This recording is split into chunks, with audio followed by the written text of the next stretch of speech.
সাইয়েদনা আনাস ইবনে মালিকের বর্ণনা, তিনি বলেন সাআলতুন নবী সাল্লাল্লাহু আলাইহি ওয়া আলিহি ওয়াসাল্লাম আইয়াশফি আলী ইয়াউমাল কিয়ামা। আমি একদিন নবীজিকে বললাম, ও নবী, আপনার কাছে আমার একটা দাবি, আরজ, অনুরোধ, কিয়ামতের দিন আপনি আমার জামিন হবেন, শাফাআতকারী হবেন, আপনি আমার জন্য কিয়ামতের দিন সুপারিশ করবেন। সুবহানাল্লাহ পড়েন। নবীজি বললেন, আনা ফাইলুন, ও আনাস, টেনশনের কোনো কারণ নাই, কিয়ামতের দিন আমি রাসূল তুমি আনাসের জন্য অবশ্যই সুপারিশ করব। সাইয়েদনা আনাস বললেন, আমি এরপরে জানতে চাইলাম, ফাইনা আতলুবুকা ইয়া রাসূলুল্লাহ, ওগো আল্লাহর হাবিব, কিয়ামতের দিনে এই বিশাল ময়দানে কোথায় আমি আপনাকে তালাশ করব, কোথায় গেলে আপনার সন্ধান আমি পাবো, সাক্ষাৎ মিলবে? নবীজি বললেন, উতলুবনি আউওয়ালা মা তাতলিবুনি আলাস সিরাত, ও আনাস, সর্বপ্রথম তুমি আমাকে পুলসিরাতের পাশে তালাশ করবা। আনাস রে, আমি পুলসিরাতের কিনারায় আমার উম্মতের জন্য অপেক্ষা করব, আমি আমার উম্মতের পাহারাদার হব, যাতে আমার অনুপস্থিতিতে আমার কোনো উম্মত গড়িয়ে জাহান্নামে না পড়ে যায়।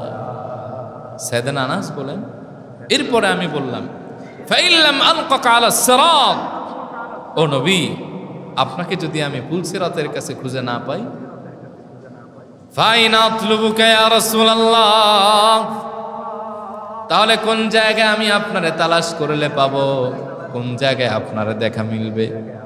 নবীজি বললেন, আনাস রে, যদি তুমি আমারে পুলসিরাতের পাশে না পাও, ফাতলুবনি ইনদাল মিজান, তাহলে পাপ পুণ্যের ওজন যেখানে হবে ওই মিজানের কাছে তুমি আমারে তালাশ করো। আনাস, আমি আমার উম্মতের জন্য মিজানের কাছে অপেক্ষা করব। আনাস রে, আমি অপেক্ষায় থাকবো, আমার উম্মত সে যেন আমার কাছে আসে, আমার অনুপস্থিতিতে কোনো উম্মত যেন মিজানের পাল্লায় বচ্চা ভারী না হয়ে যায়, আমি আমার উম্মতের জন্য সেখানে কান্ডারি হয়ে দাঁড়াবো। সুবহানাল্লাহ পড়েন।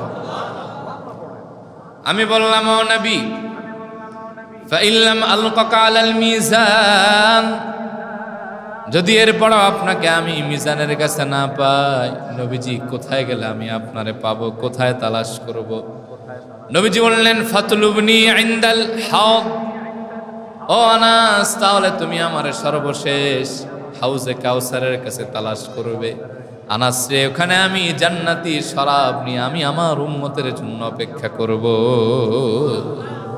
ও আনাস, ফাইন্নী লা উখতিউ হাযিহি সালাসা মাওয়াতিন, এই তিনটি জায়গা আর একটি জায়গায় অবশ্যই আমি রাসূলকে তুমি খুঁজে পাবে, এই তিন জায়গার বাইরে আমি কোথাও যাব না রে আনাস, এই তিন জায়গা আমি আমার উম্মতের জন্য অপেক্ষা করব। সুবহানাল্লাহ।